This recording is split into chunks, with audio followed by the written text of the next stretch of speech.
All right, recording, going there. Go ahead and just do 2. All right, double checking, make sure we're all good. Get this camera set up.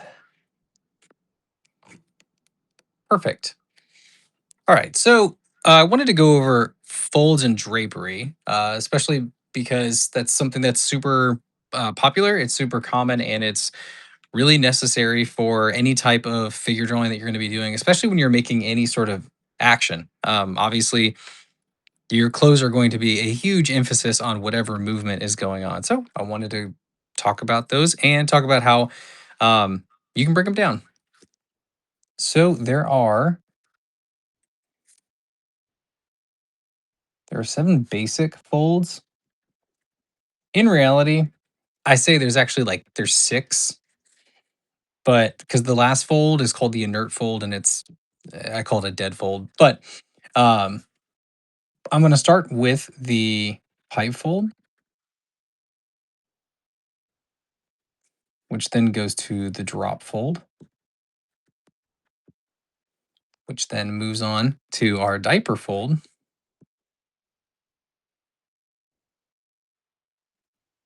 And then going from there, we get our zigzag, our spiral, and our half lock. So these are our, for lack of a better term, the 7, but it's actually 6 because 7 is inert and that's a dead one.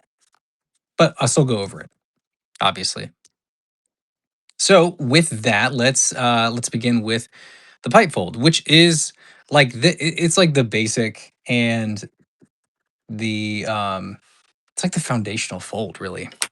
So the easiest way to think of a pipe fold is it's any type of essentially a wave, but you got to think of fabric as something with volume. That's a really big thing that not a lot of people tend to think about is the actual volume that comes with fabric. It's not just a sheet of flat, you know, material.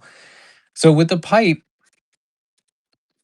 think of geometric things. Think of the geometric term. So our pipe is literally that. So think of a cylinder and understand the contour that you get with a cylinder. So think of it in 3 dimension, draw through if you have to. And now again, if we want to add a little bit of shading to it, just so that we have a good idea of the dimensionality that comes with this. So this is our basic pipe. Now, if we were to put a few of these together, we get a series of fence posts. But again, remember the contour here. And the reason it's really good to draw through to understand the actual dimensionality here is that if you want to have maybe this piece coming out towards you, so this one's coming here, and then you want this piece going towards the back and receding, we want to put our outline coming towards us. So we have the bend coming towards us. Now, whatever bend you have here at the top, obviously, because we've got 3 dimensions, we need to mirror that bend there at the bottom as well, so that we have something that looks like it is consistent and that it's actually full. Now, the reason, again, like I said, you draw through is because if we want it to go back, we do the back part of that cylinder, that ellipses opening, and then we mirror it like here, and then we can alternate.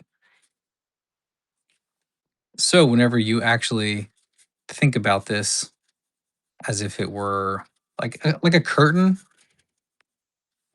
this piece is going to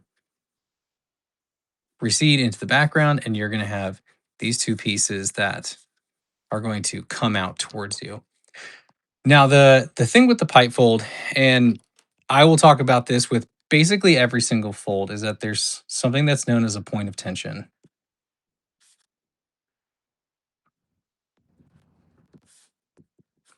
Now, this point of tension is the thing that's going to help change up the volume and showcase different things. So, the pipe fold is something that it typically happens like you're going to see the pipe fold with a consistent point of tension. And with that is it's usually flat. And I use the example of curtains because that's a one consistent point of tension is a curtain rod. So anything that has a support throughout, there's not really a tension, so it's just one consistent thing. And because of that, that's why we get these straight curtains. And so the neat thing, if you want to keep curtains sort of on your mind, wonder how many times I can say curtains. Whenever you have them loose, you're going to have much wider cylinders. So let me do some big cylinders here.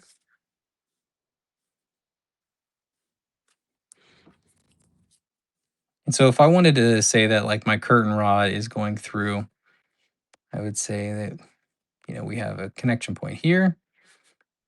Maybe this is going backwards. It's connecting. So the curtain rod's showing right there coming through.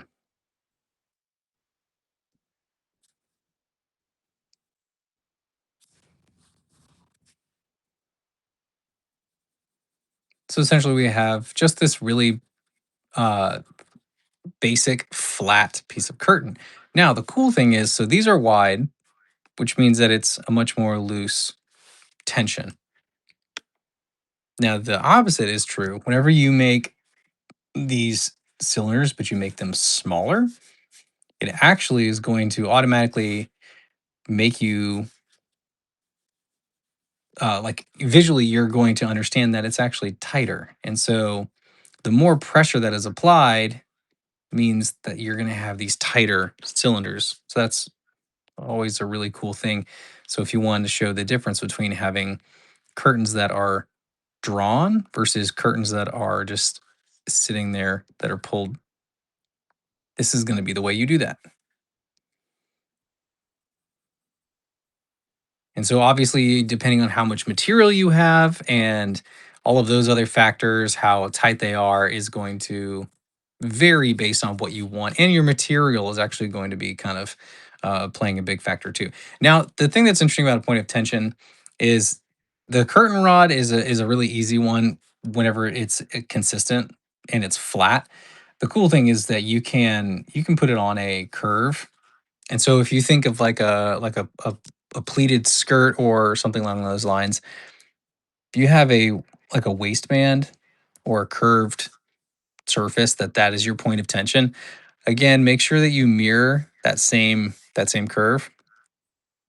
But again, it's just pipes. It's just think of your cylinders, remember to think of your volume.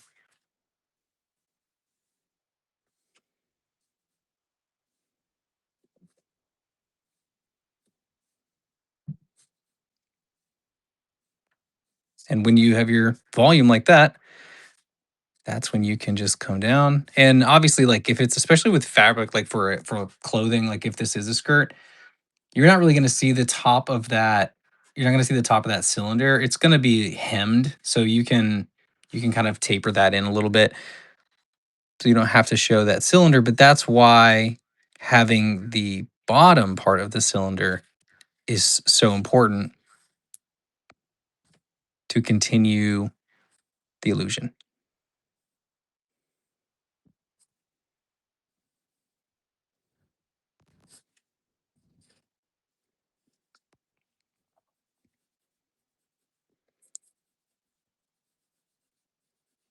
So that would be a skirt. So this is our pipe fold. I always want to I always want to start with the pipe. It's like the basic foundational piece. So we got to start here. Now, moving on to the drop fold. Drop fold's really fun because this is sort of just your advanced pipe.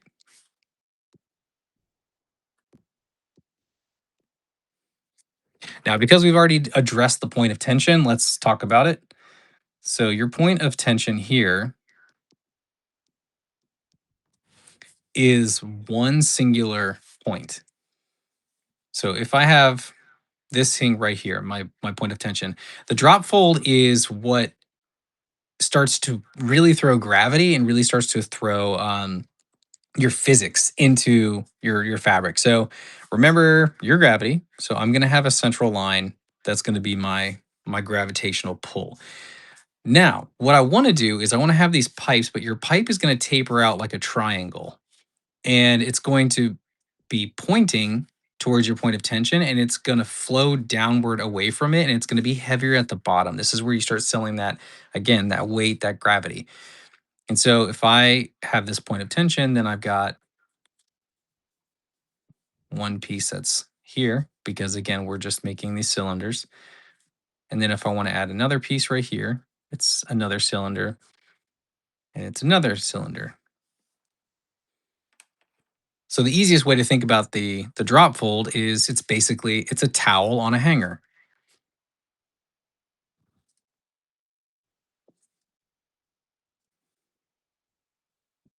And so you've got your drops that are basically just triangular pipes. Now the cool thing is you can really vary this up to make it extremely interesting. But remember your balance, the gravity of it. So if I want to have something that maybe I don't want to have this very nice and neat bottom that's kind of scalloped and really manicured. So I'm gonna do the same process. I'm gonna add my different my different lengths here. But because I know what my contour is,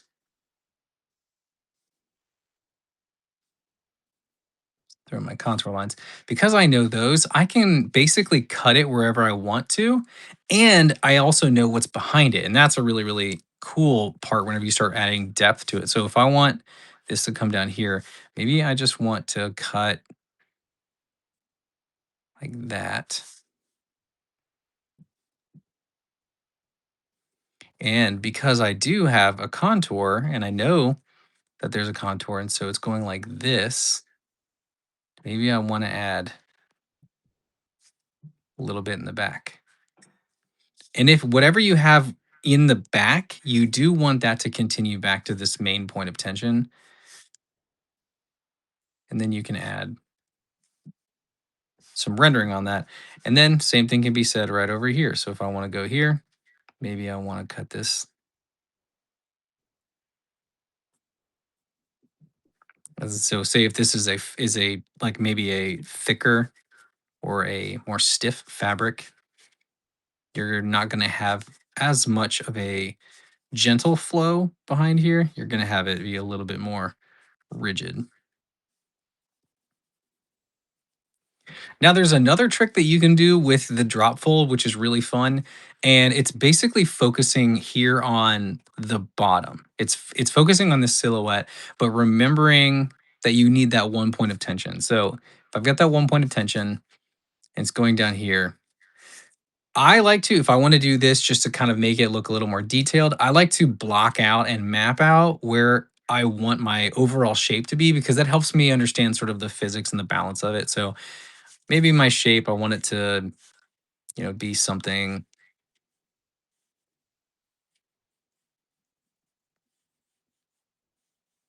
like that. Like I want it to be kind of an elongated diagonal. So what I can do, as long as I know where my point of tension is you can find the baseline and then you just start directing everything towards the top. So I'm gonna go ahead and just start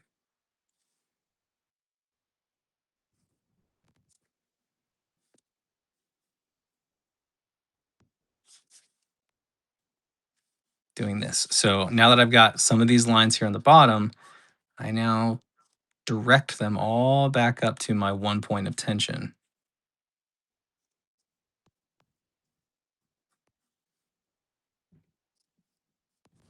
And the same thing goes for the back. Make sure that you are filling those pieces out, getting them to point back at your number one point of tension. So let's say I actually want to cut into there, bring that back up.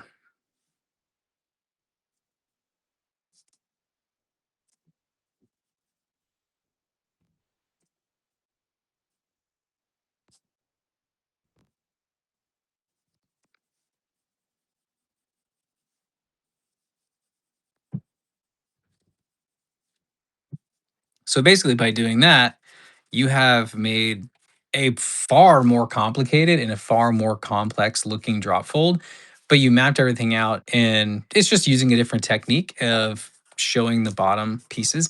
Now you can do the same thing a little bit with a pipe by if you have like a contour right here and you want to show the ends.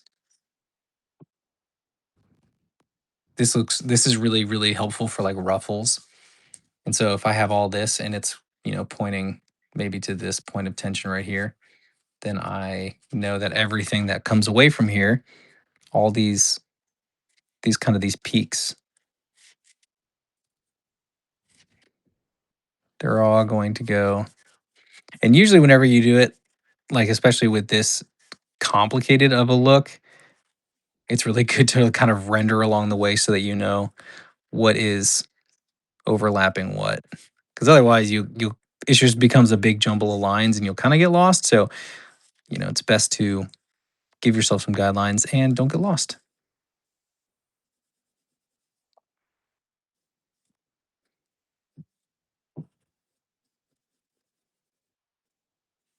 But that's a really fun way to do ruffles, and it is a pretty quick way to get it done and without really killing yourself.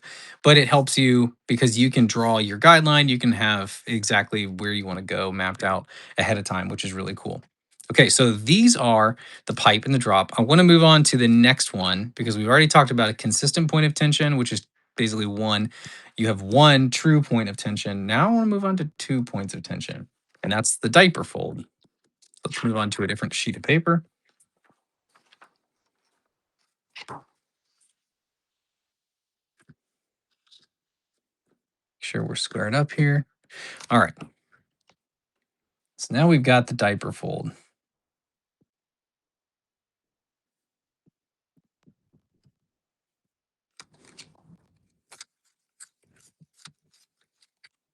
Do a little sharpening. All right. So we have 2 points of tension.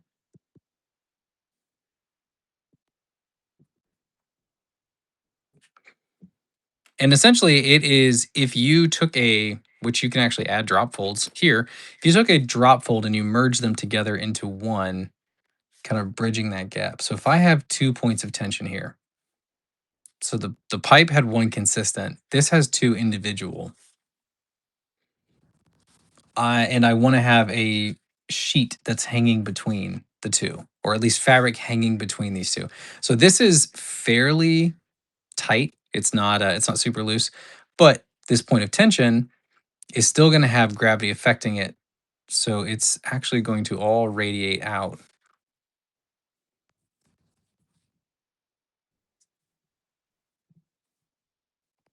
But the weight of whatever fabric you have is going to be pulling a lot more in the center of it. And the closer your 2 points are, the looser and the wider your overlap will be. And the further apart they will, the tighter your ridges will be. So, anyway, the cool thing about the diaper is it's basically alternating sweeps going in and out and getting longer as you go further away from that point of tension, which is pretty cool. So, if I were to kind of show that, and you can put some drop folds here at the end, they follow the exact same principle. So if I have this pulling it, then my folds will go alternating like this. And if I wanted to throw drop folds maybe right back in here.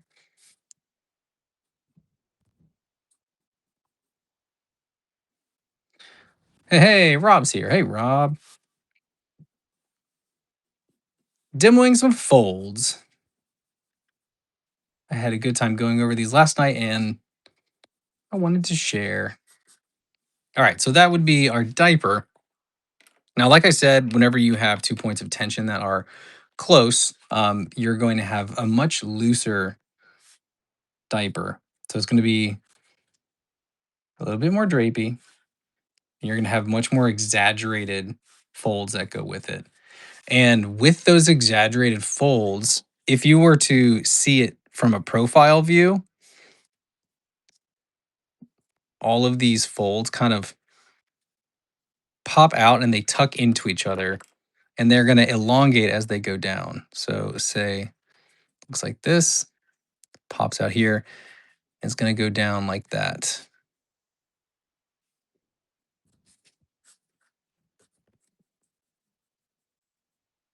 So you have these pop outs, they jump back in, they come back out, they swing back down. So that's kind of how our profile looks, so that you have this really deep um, shadow that is created, especially whenever you're starting to work with fabric and lighting. That gets a lot of fun. So say I have this very deep diaper.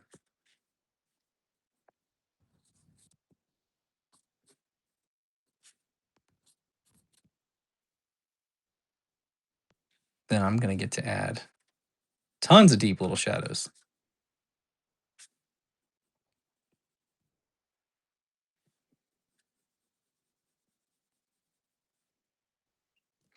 Now the fun part is understanding where these things go in context. And so if I were to talk about a diaper, because obviously you can talk about, a sheet of fabric or, laundry on a clothesline. You can talk about that all day. But like in reality, what does it look like whenever it's actually on like a body? One thing that you'll see a lot of is like if you have a scarf, a character with a scarf, you're going to find diaper folds in lots and lots of scarves, especially like big old baggy scarves. I remember back in college, big old chunky scarves were super popular. And so even if you are making something that's like really stylized, basically your points of tension for your diaper fold are the points of the neck, or like the trapezius area where your um, scarf is going to wrap around. So you'll have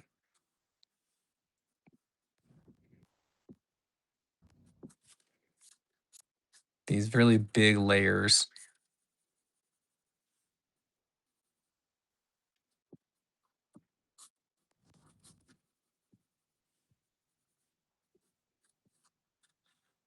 that wrap around like that. Now, another thing that is really helpful to know with like that diaper is like for shirts and for sweaters and things like that. So if you have specifically like between the shoulders, like I always say, like those are really good nav points when it comes to the diaper. So if I have a character, I'm just going to put the arms up because it's going to be a little more dramatic and sort of emphasize my point a little bit more. So if I'm going to have a character wearing sort of a big baggy sweater,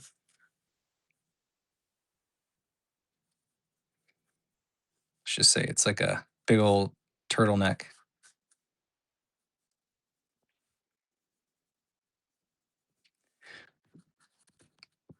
My points of tension are going to be this area right here for your shoulders and where it meets your biceps, depending on how severe of a uh, raise of the arms, but also your fabric. It's going to be the same thing. You're going to have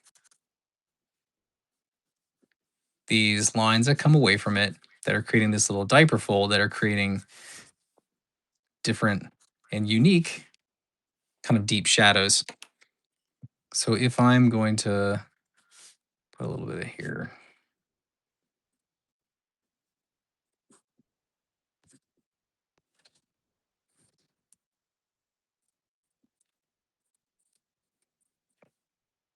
Let's do a little bit of contour line so you can see what I'm talking about here.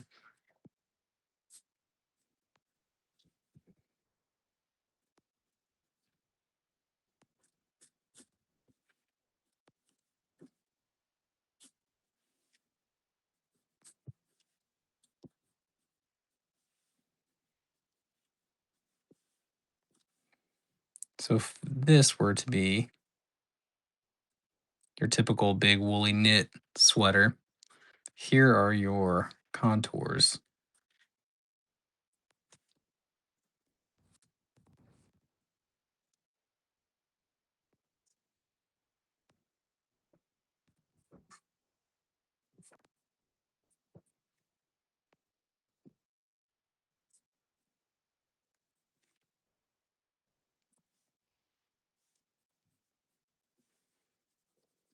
And then you can go in and render it. So that's kind of the fun usage of a diaper fold. Now the thing with the diaper though is whenever you're doing this with like a sweater or shirt or shoulder like that, for mostly for men, you're gonna have this for baggier shirts, baggier sweaters, things like that. It can also be for women as well, depending on how the type of shirt that you're wearing. So obviously, it's going to depend on the size of the chest of the woman that you are drawing, because that can also play a pretty big factor in how baggy the clothes are, and then also the diaper fold that comes away from them.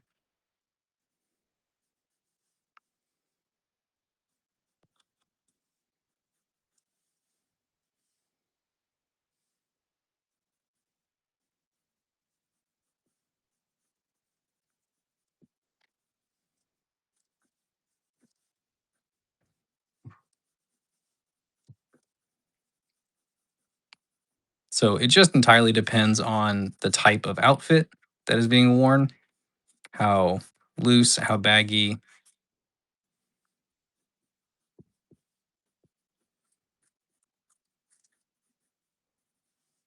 all of those things are going to play in factor. How do we make the screen bigger? I'm not really sure.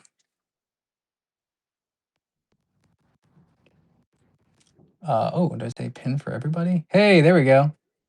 Perfect.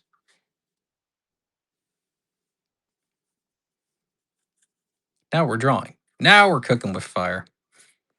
All right. So that's the interesting thing about diaper folds. Diaper folds are very helpful. They're going to be super useful. And then the cool thing again with a lot of these folds is yes, I'm talking about them like while they're isolated and why they are just like one piece, but nearly every piece of clothing, costuming, anything that you're going to be drawing, these are all going to start merging together. Like I showed up here with this diaper fold, it's got some drop folds here on the side. And then as you look at this, and I've tried to like limit it, it's hard to just isolate them in context because they are going to start bleeding into all of the other things. So it is kind of funny that you kind of have to study them in isolation, but it's hard to do that on a subject because they're all going to move. So anyway, the diaper is very fun. It's very good to know for baggy clothes. Again, I talked about if you have a tight diaper fold. Actually, let me do a real quick. That is really good for like skirts and stuff like that. When I was talking about having a tight, um, very taut folds that they're really shallow. So if I have like the points of anything that's really on a curve, really, um, I'm gonna have these very tight diaper folds that go like this, and then they'll actually move down. They'll follow the contour, but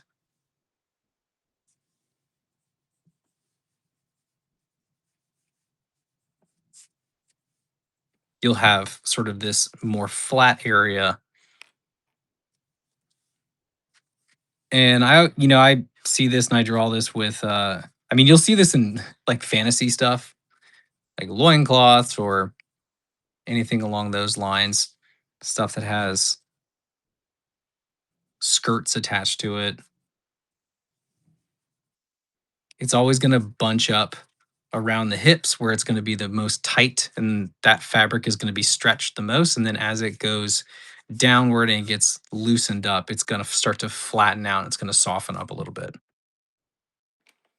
All right, so moving on from the diaper fold, let's move on to the zigzag. These are the fun ones. These start to get into like sleeves and pant legs and stuff like that. So these become really dynamic pretty quickly. And these are one of the things that I think personally, like at a base level will amplify any like character design or anything like that. If you can just understand these kinds of things with your fabric, you're gonna amplify your designs because it's gonna look more real because it looks like you understand weight.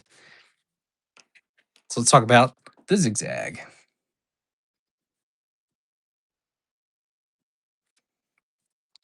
So the zigzag is, as most of these things are, you take a pipe fold.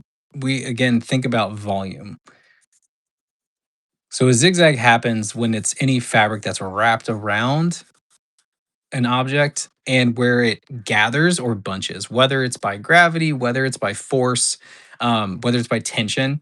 There has to be a gathering that happens. So if if I want to have this fabric that's all right here, so say maybe this is a heavy fabric that's coming down and it's stopping, but it's longer than where it needs to be stopped. So I'm gonna have my contour, and literally this is where like the fun gestures is you're literally gonna do your little zigzag.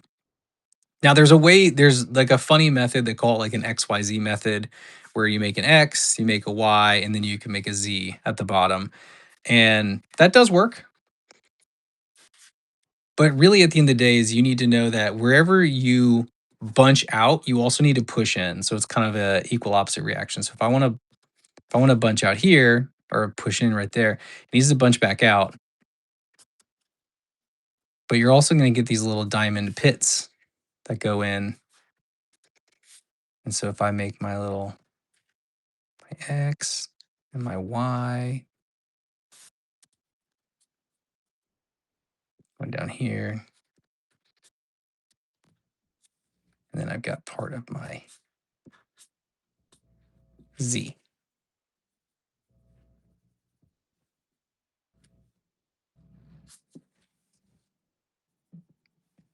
So that's a part of your zigzag. It's now literally gone down here and it's rant, rant, rant, rant, rant, rant. It's basically crumpling up. And zigzags can take like many different like different forms. So if this is a pant leg, that's one way to do it. But if you want to do like a sleeve that you've rolled up your sleeve, then that's exactly where you're going to throw a zigzag in as well. So if I just say I put a little hand,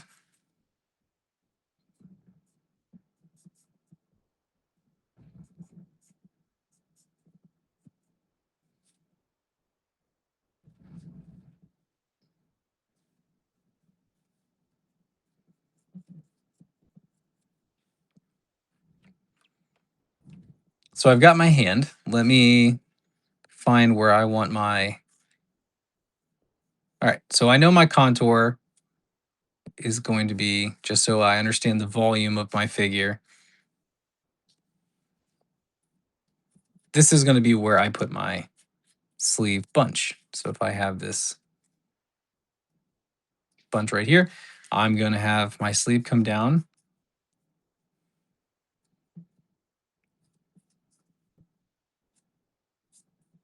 and do my zigzags to understand how I want my contours to look.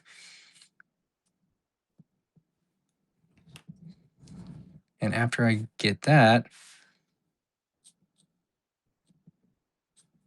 it's time for me to start really fleshing out all of those overlaps.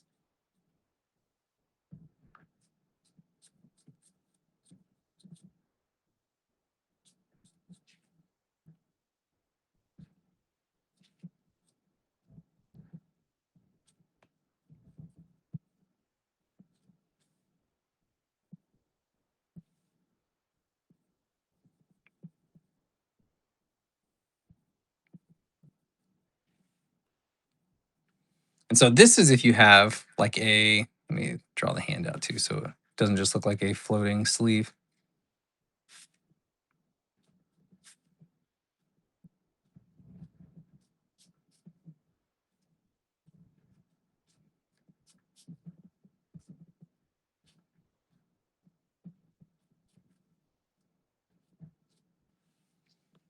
So this would be like a much baggier sweater. It's really fun. I like doing the baggy stuff is really fun because you can do like really big sweeps of your Z. But like the same thing will apply for tighter clothing. So even if it's something, I just dropped my pencil. Even if it's something like an Under Armour or a spandex, if you're doing any sort of superhero cape stuff.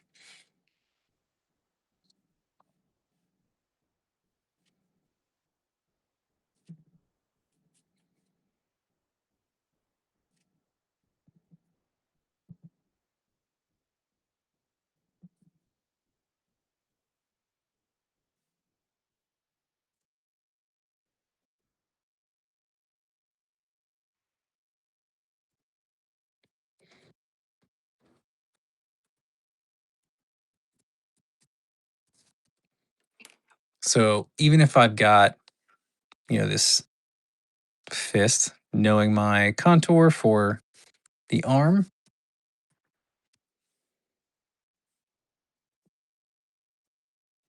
So even if I have something that's really tight around the wrist, if it's bunched, I'm going to keep those zigzags real close.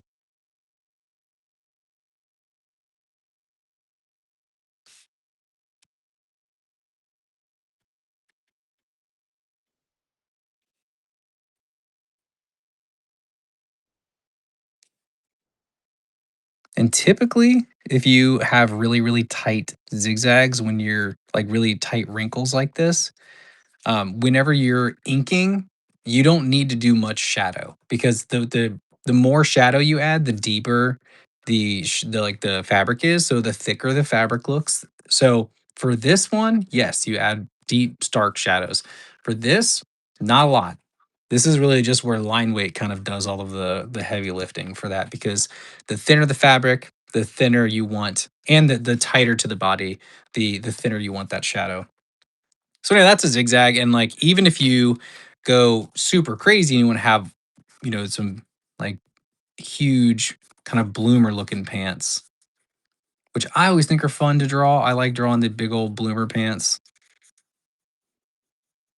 like the old MC Hammer pants. But if you want to cinch them, so if I know where my like what I want my silhouette to look like. So say they're very similar to like ninja pants.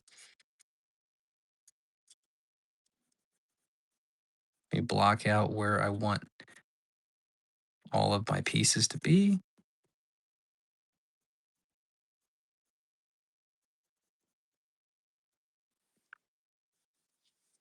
Then what I'll do is, which is again, this is where you start putting everything together. This is going to be very much like a diaper. You're going to have it tight up here and it's going to flow down because these hip areas are your points of tension, at least the way that we see it. So it's going to go down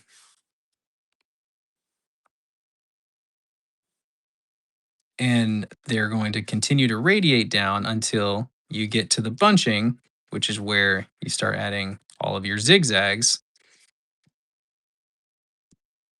and all of your overlapping. And the tighter it gets bunched, the tighter you add it there towards the bottom. So whenever you are actually going to render it, you have something that looks a little bit, and depending on how tight you want the the cinching to happen, you can pull those wrinkles and those folds all the way up into the thigh if you really want to.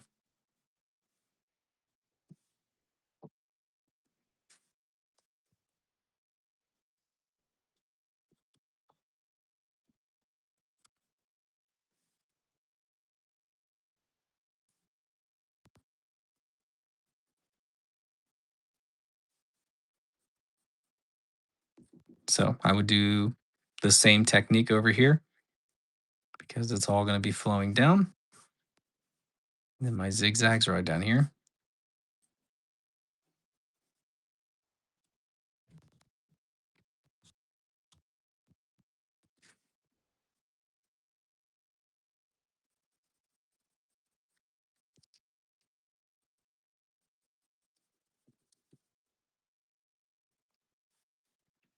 And honestly, sometimes like whenever you're doing things like this, like these big ol' kind of drop pant legs like that, like you're not always gonna see all of the wrinkles and all of the folds because depending on the angle that you're going to be drawing on, you just might not. It might be a high enough angle to where you don't even see them because the volume of the top of the pant is so large you just won't see what's underneath it. So it's good to be able to draw it and it's good to know what it is, but also you don't always have to show it. But it's really good that you can if you need to. Now I'm just drawing these ninja feet because they're fun. It's been a little time since I've drawn a ninja.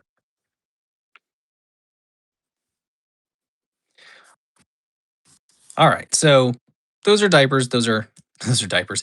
That's the diaper fold with the zigzag of these pants. So the zigzag actually this can kind of move straight into the spiral, which is sort of related.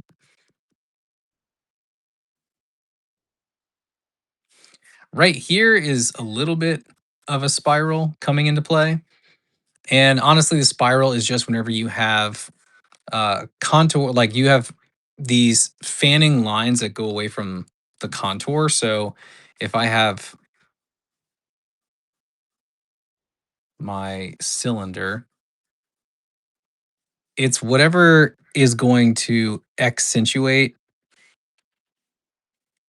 not only that contour, but if you're moving and if you have one specific pinch and your point of tension is a pinch or a rotation, it's going to pinch and rotate and it's going to show that contour. So technically it's one point of tension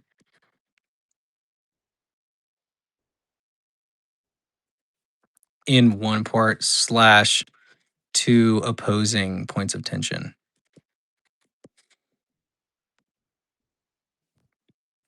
So as an example, since it's now confusing because I've said a whole bunch of things. If I have a hand and I want to rotate that hand, so let me go ahead and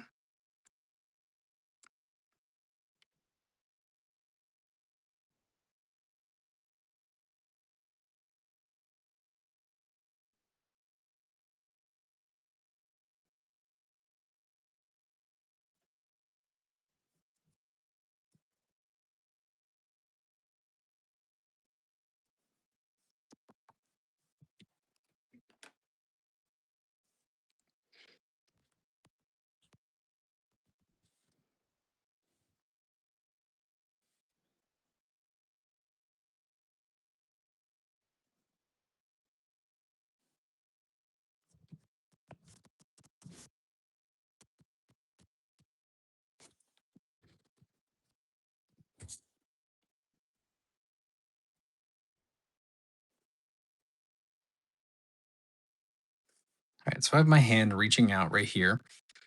If I am going to rotate this hand, so let me put a sleeve on here.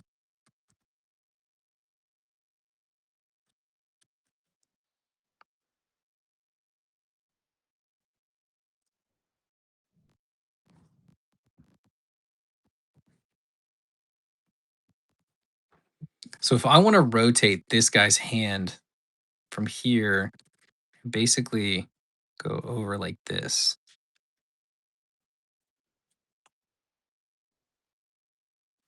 so that he is just going to fully rotate, then what that's going to do is that's going to cause there to be these lines that come away from the point of rotation. So with his thumb being the thing that's going to rotate, that's basically going to be my directional line that gives me my idea for where my all of my radial wrinkle lines are going to come from.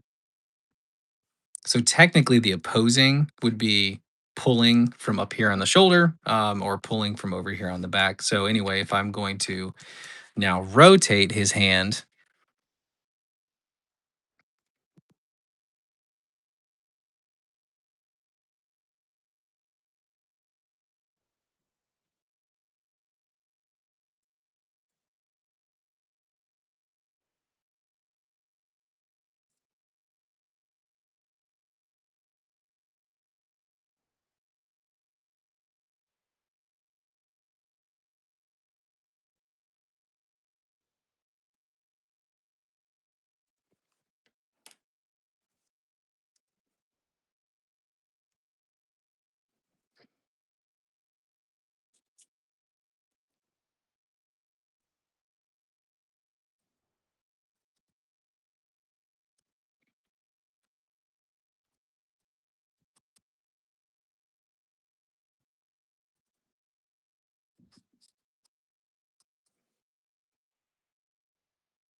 And now all of my wrinkles are going to be coming away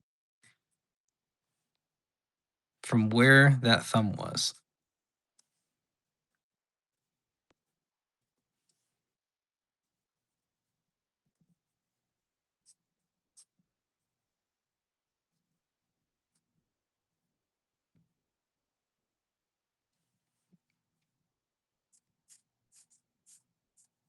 because it has now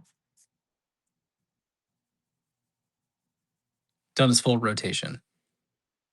That makes sense? The cool thing is about about folds is that once you start seeing them and once you understand how they are, you can guess and check them. You can literally just rotate and be like, "Oh, yeah, okay. That's that's what's happening when I rotate my sleeve. Okay, cool. I get it." That's and you can emphasize it too if you hold on to your sleeve, specifically keeping it tight, and then you rotate really like tight with it, then you can make it a lot more exaggerated.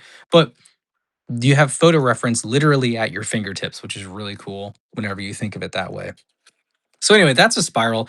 Another example of a spiral would be like for the torso. You see this, you can see this a lot with like button down shirts. So if I want to have real quick, I'll do a different color so it's a little easier to see.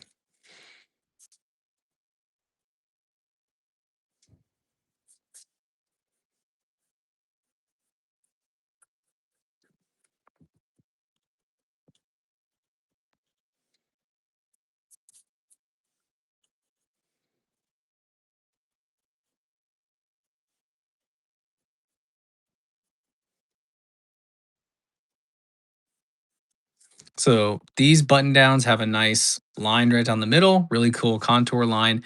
But let's just say it's a little tight. So you have a little bit of that cinch right here. So you have a consistent point of tension that's going right here along the base. Now, if I want to rotate the shoulders here and I want him to go this way, sort of up and over, well, then I need to make sure that I rotate my shoulders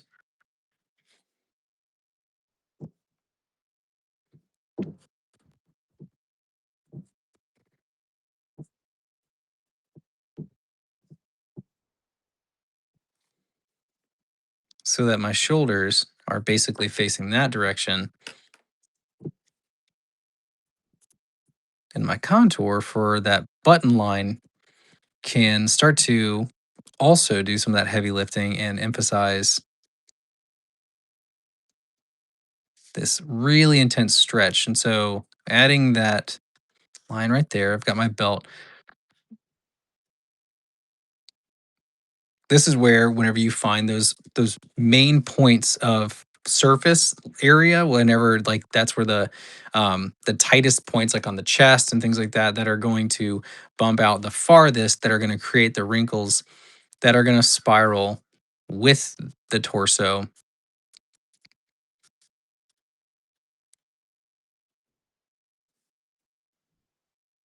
And it's going to be emphasizing that bend.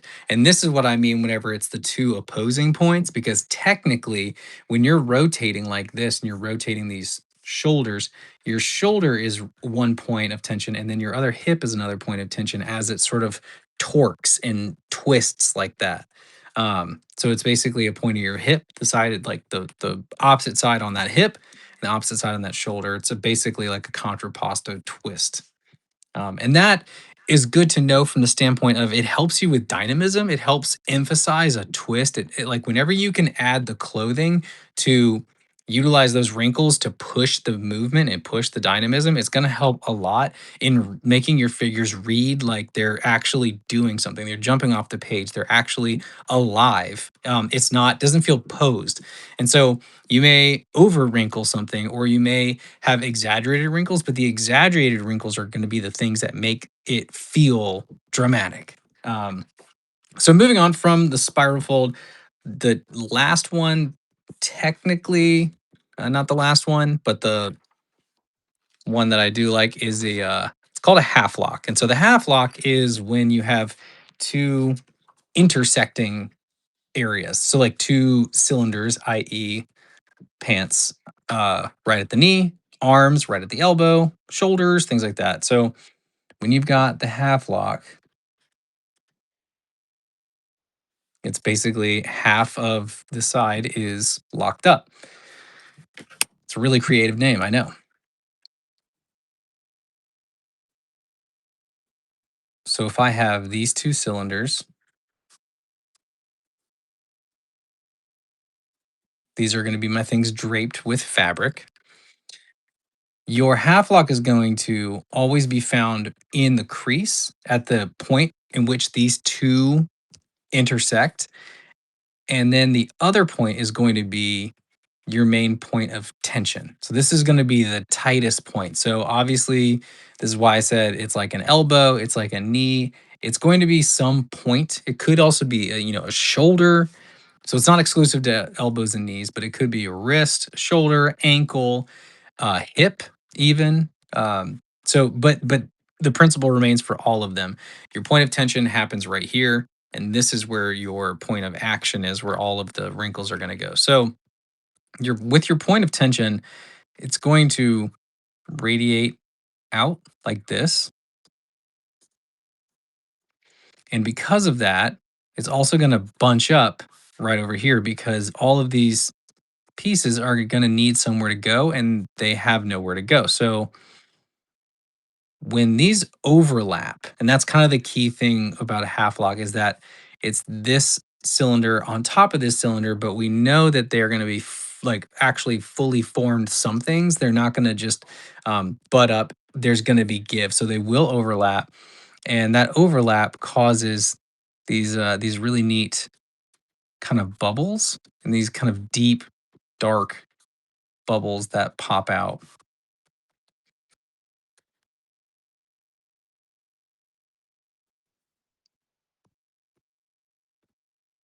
And sometimes, like the diaper fold, they will overlap and you'll get more of those little deep, dark spots. And then sometimes you'll have things coming away, just like you do with a zigzag.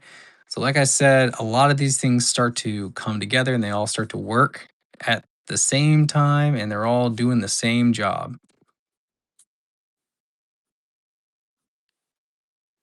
But that's where you find your half lock. And it can be as simple, like if you're going to have something that's simplified cartoon. So, say we've got a bend right here. It can be something as simple as dropping in here, adding that deep overhang,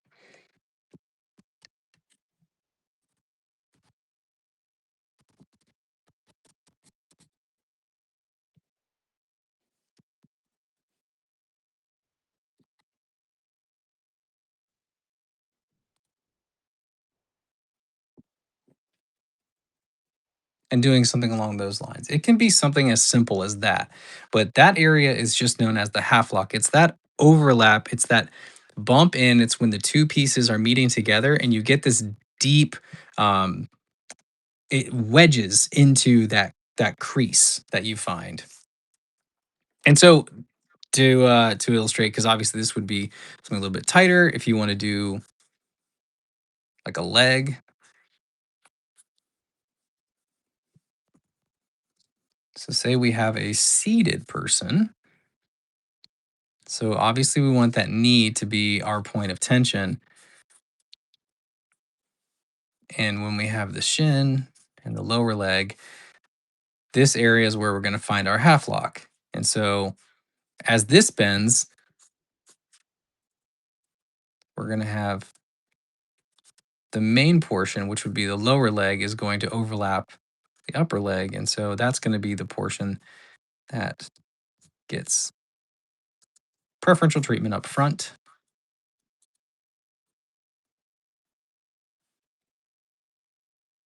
And it radiates from there to the knee. Now, the cool thing is, this is again where all the things start to play together. When we talked about the drop fold, here is another example of where the drop fold works. So you have one big point of tension, and that's going to flow outward. So, say if you have like a bell bottoms or something like that, it will flare up. And then you can do the same thing that we did before in the bottom.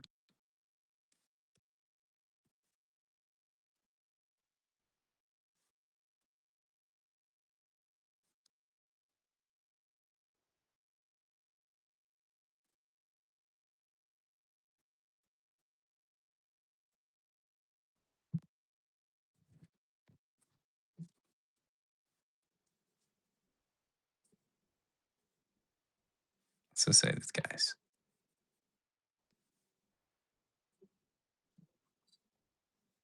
foot ends right here.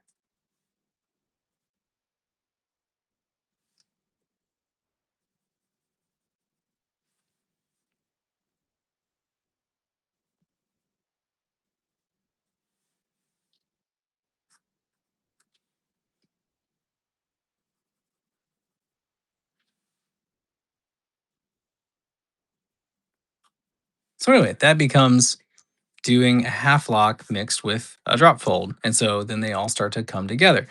Same thing would be, even if it's a tight, like tighter pants, you're still going to find that. So if I do, maybe do a like really add like a tight bend, let's do a leg.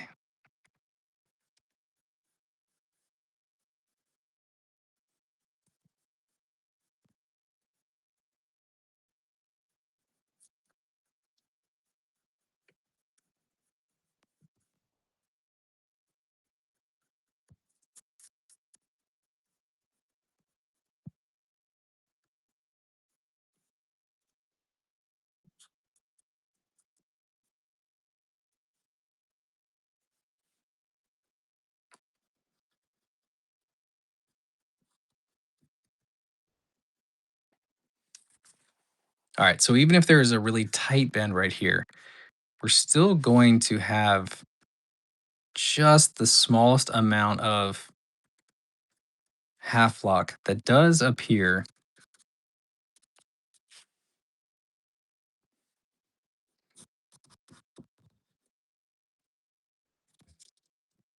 And having that like little indicator is really beneficial because it does help to make it look like it's actually clothing, even though it could be, like super tight spandex. Even if it's super tight spandex, you're still going to have at least a little bit of a bend. It's not going to totally be seamless. And speaking of seams, if you want to add seams, that's also a really fun way to throw in some very interesting contour lines by adding seams, especially into all those wrinkles. It looks really, really cool and it's really, really fun to do. And again, it's just like a little bonus as far as the design. Means you know what you're drawing and you know what you're doing. It's pretty cool that way. And then the last one is, like I said, the half lock is the last one. It's not really the last one. The inert is the last one. And I call it the dead fold because it's just kind of a combo of a lot of these things put together. You usually find it just in fabric that's just laying on the ground or it's laying on a surface. So it could be a mixture of a bunch of things. So, like, let's just say it's like bed sheets. So, let's say I've got the corner of a bed right here and I want to have stuff hanging off of it. So, I've got a point of tension here. So, maybe I'll throw a drop fold here and that's going to continue on. So I'm also going to make sure that it is overlapping, but this is also going to go down. So it's basically like a huge overlapped zigzag. But I'm also going to continue this on up here because maybe I'll have I don't know something heavy, whatever it is. Maybe it's like a purse or something like that. Is going to be pointing here, so it's creating another point of tension. So then that's going to create a really solid diaper effect that's going to come out of here. But then that will eventually also come back together as a pipe and then a whole bunch of zigzags.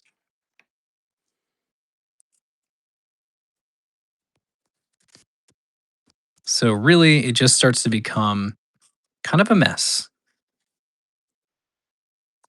But at the end of the day, that is kind of the point of it. It's supposed to be inner. It's not supposed to be alive. It's supposed to have a bunch of pieces and elements to it, but it doesn't have any of that dynamism that you find with all of the other pieces. It's just supposed to be static folds that serve really no purpose other than sort of set dressing and volume.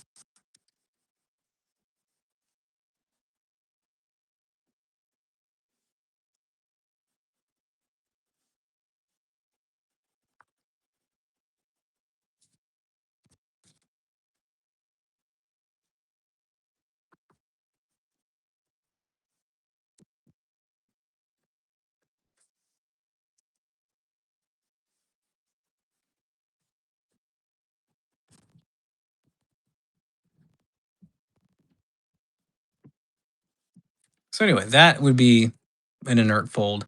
It's there. It's not the most interesting. It's complicated, and usually you're not going to find as much usage for it. It will be like a background element, if anything, but it's not going to be something that is terribly exciting or terribly interesting. So, um, I know I don't tend to sweat a lot of this because I like to emphasize more about things like the half lock because you're going to see this in any character that ever has a bent arm or a shoulder or like literally you're going to be drawing this all the time. Same with, your zigzags and your spiral folds as well as your diaper. The diapers are everywhere, and then obviously your pipe fold being the basis of all of it, and your drop fold being sort of the advanced pipe fold. Like they're all going to be everywhere, but they all do start to blend together and they all start to merge. And so it gets really fun when you start figuring out how all of these are going to start merging together. But now that you know their names and you know what they look like, you'll start to be able to identify them not only in reference photos or looking at figures or anything like that, but you'll actually start to notice them like in your own clothing. And so you'll be able to identify them. And as a reference, you'll be able to pick out, like, oh, I know that I need a spiral. And you can just sit there, put on the type of clothing you need, and then move your arm you want the way that you need to, the way that you want to. And then you'll be able to actually check your own reference, which is very, very helpful. But honestly, knowing the names is basically half the battle because you need to know how to identify things so you can correctly look them up if you need to. So this is the seven basic folds, and so I had a really good time doing this, and so I didn't know if there were any other questions that I could clarify or any other examples that might be necessary. So I'll open the floor if there is.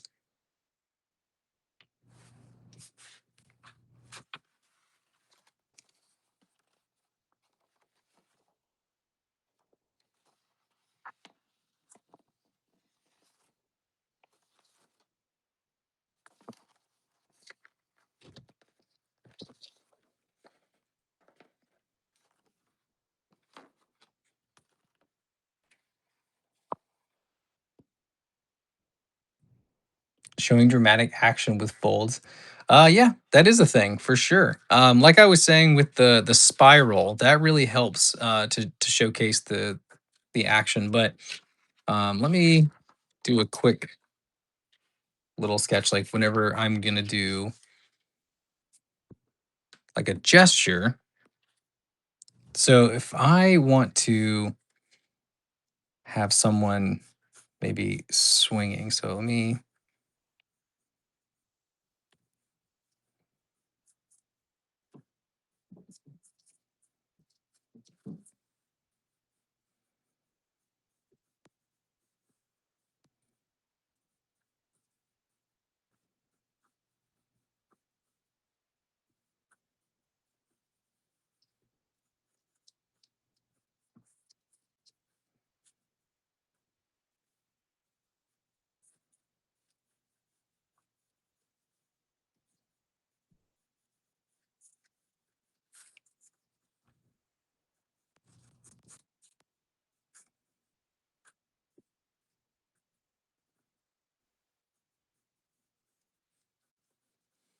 All right, so if I have this uh, this gesture. It's really dramatic.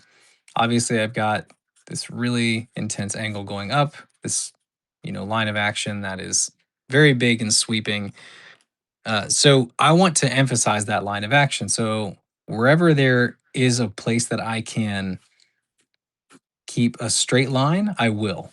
And so I want that line of action on the lower part of that sleeve to be consistent and I want it to stay there. So let me do that. Then maybe, I'm not really sure how I want to, what I want in the hand, but the hand will be up like that.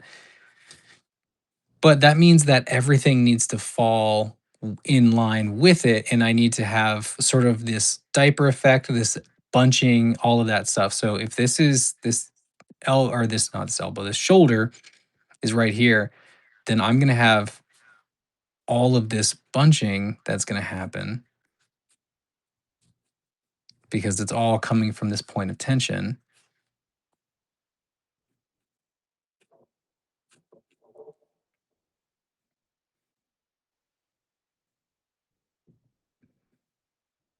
And honestly, because I have this really intense look, if depending on how baggy I want everything to be, I can have this part coming up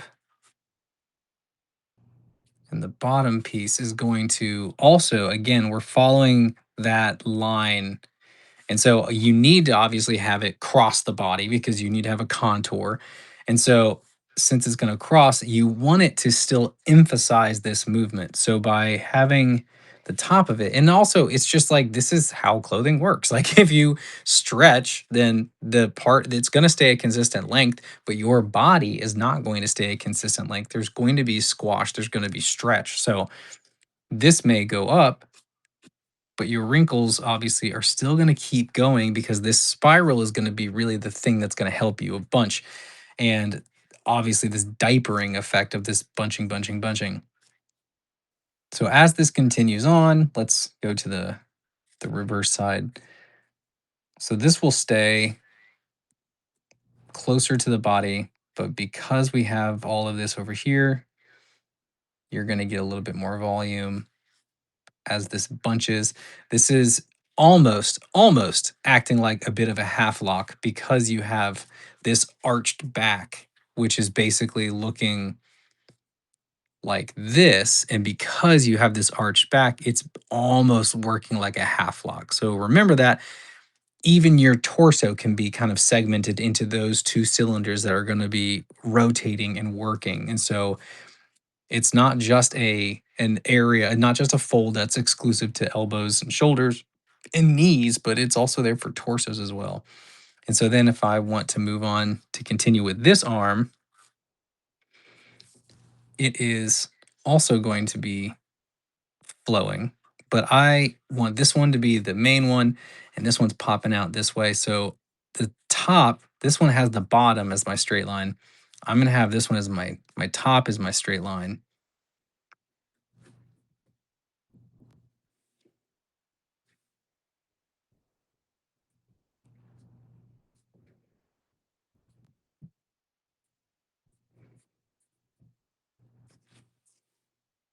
So my hand's going like that. Now, then when you move to the legs, again, we have this stretch here. So if because it's a full rotation, I'm going to have dip right here. And if you want your character to have the shirt tucked in, obviously you add some spiral folds there. And then this is where you get those tight diaper fold because you've got a point of tension. It's coming right here.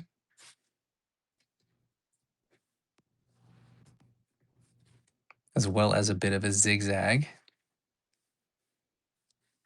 And then you're going to have a straight line, emphasizing that pull. And then same down here.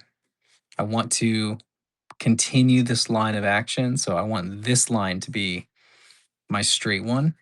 and then I want everything to be reacting to this. So if I need this to bunch, that's fine. Just make sure that I have it bunching, radiating outward the same way that this is going straight. So it's got to be following in touch. And then obviously, as it gets to a tighter spot, like the leg, you can then, or like the lower leg, you can then start to adjust.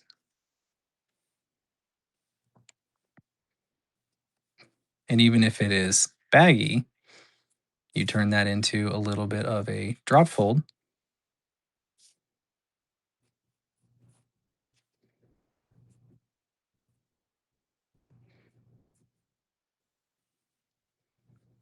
And moving on here, we've got the knee, which is our point of tension.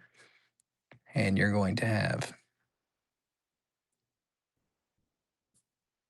bit of a half lock. You're not going to have as much of a drop fold when you have this. So your half lock turns a little bit into a zigzag.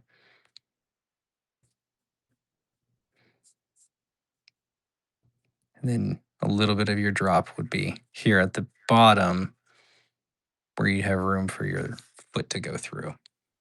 So that's how you use that gesture. And then you can use these folds and you can use your lines of action and stuff like that to emphasize. So, yes, the gesture was there and you could see all of the clear line of action and everything like that. But whenever you put clothes on top of it, whenever you're using all of these lines, these wrinkles, and these folds to point, literally point to the line of action, all that does is force the viewer to see how intense of a movement that is. So it's pretty cool how you can utilize this to your advantage to make everything seem a lot more intense. Will this method help with the old-fashioned dresses?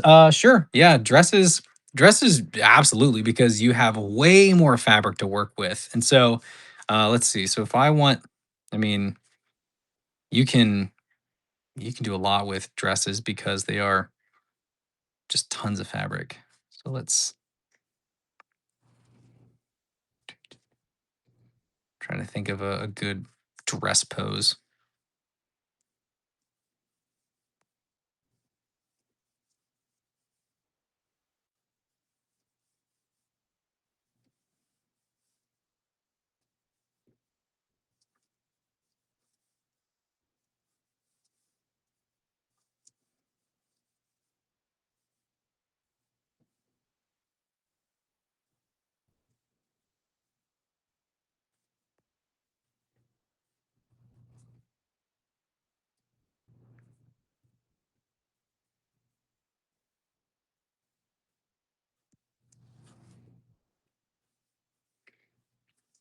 So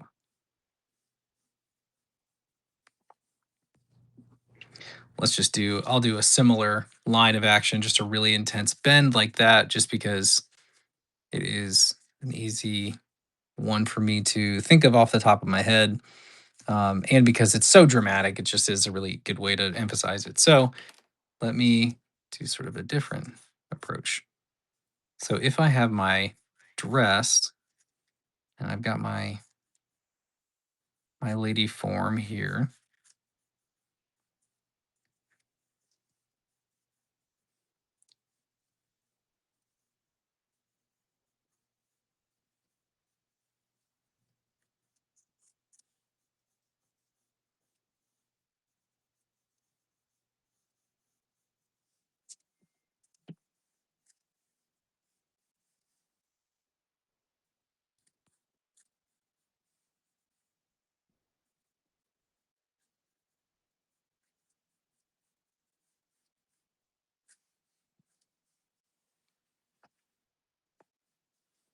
so the same thing is going to apply here. Now, the cool thing is, depending on the type of dress that you want, it was like the bottom of the pipe folds and the drop folds. When I showed you how you could use that contour, that's something you can do here. So obviously we've got this up and down, but if we want to do something even more dramatic, you can start to add your contour like this, and you give yourself a guide for the bottom of the dress. So if I want it to be like to pop up like this, then I at least have now a guide for it.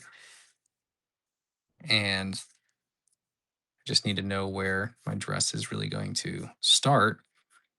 And then that's when you can look at you this is where like you have to really construct everything. So you get a lot of messy lines, but that's fine. Um, so get into here and you're gonna have a diaper fold because you have this big point of tension. And these points of tension basically between these two hips.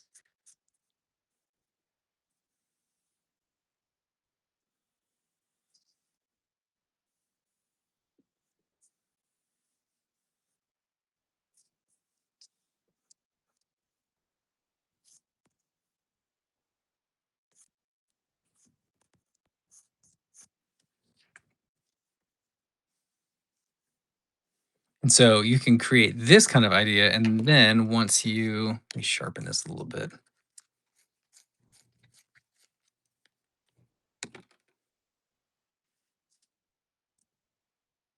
This is when I would go through and start to add that kind of the ruffled ridges to it.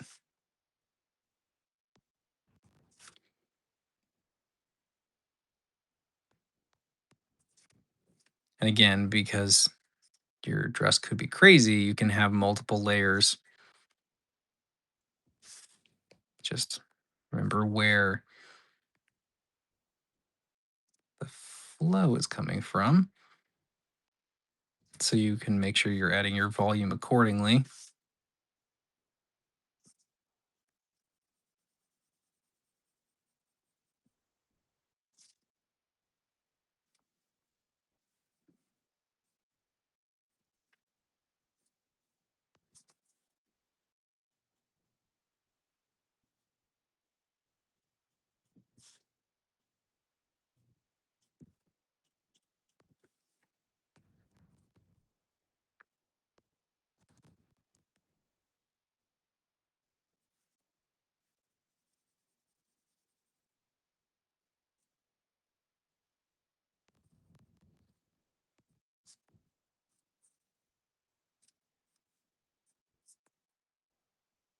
And then all these pieces will start to overlap.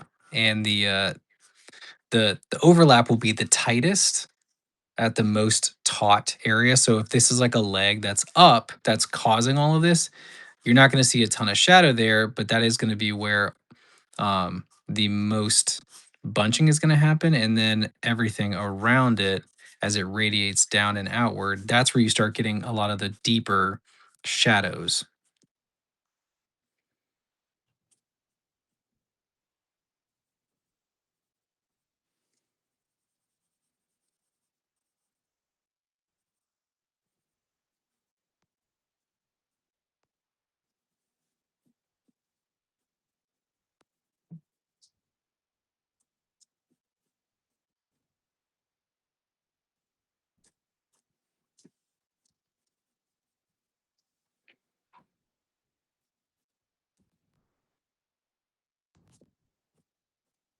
And then it's good to remember that this will like this kind of intense look will continue on and you can start to like you can like flip pieces in and out. Just depends on how detailed you want to get with this dress.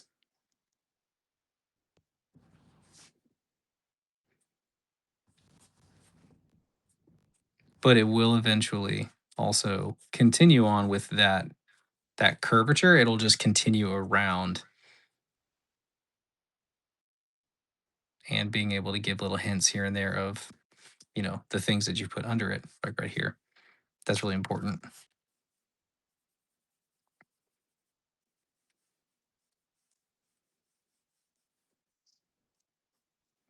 But dresses, because they are so much fabric, like you can do a lot. You just really need to make sure that you are constructing all of it because it can become like a really big jumbled mess really really quickly because it's so much fabric all the time. Having obviously tighter clothes that are more form fitting, it's gonna be a little bit easier. But dresses, depending on like what angle or how you're going to do it, you can use those to really, really emphasize a lot of movement. There's a reason why ballroom dancing and stuff like that, there's such big dresses that like there's a reason why they look so elegant and complicated. It's because depending on the way the fabric moves, it emphasizes the movement and it can make it look more elegant. It can make it look more dramatic, things like that. So, yeah. So, anyway, happy to help. I'm glad that cleared things up for you.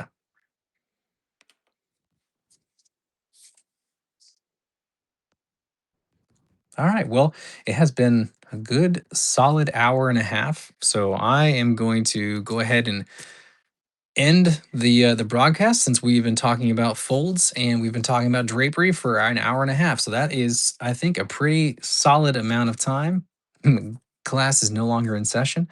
No homework tonight. So anyway, thank you guys for watching. Thank you for sticking around. And yeah, absolutely. I'm glad, Greg. Thanks for stopping in and asking the questions. This was a really fun little exercise to work on too.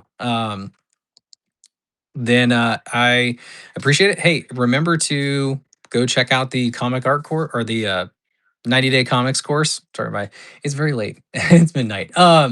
Thank you for watching. Check that out. Remember, if you are interested in the 90-day comics course and you want a little bit more help, you want the guided version, you are considering the cohort, and you think you're ready to dive into that. Remember to shoot me a message. Let's get on a call. Let's talk about it. Let's see if this is a right fit for you. We need to see how your story is shaping up and really if this could be a big benefit for you going from your idea and the things you've got in your head, your characters, your little bits of story, but you just need that little bit of help. You need that coaching, you need that feedback. That's what the cohort is there for, not only being with other artists, but also having me right there with you so that I can just sort of lend an ear and guide you along the process and help encourage you to get you from idea to product in those 90 days. So, anyway, with that, thank you. Uh, Hopefully, I'll get to see more of you again here soon, and we'll do more demos, more live stuff, and we'll keep doing some more drawing. And in the meantime, you guys have a great evening, and I will see you around the school.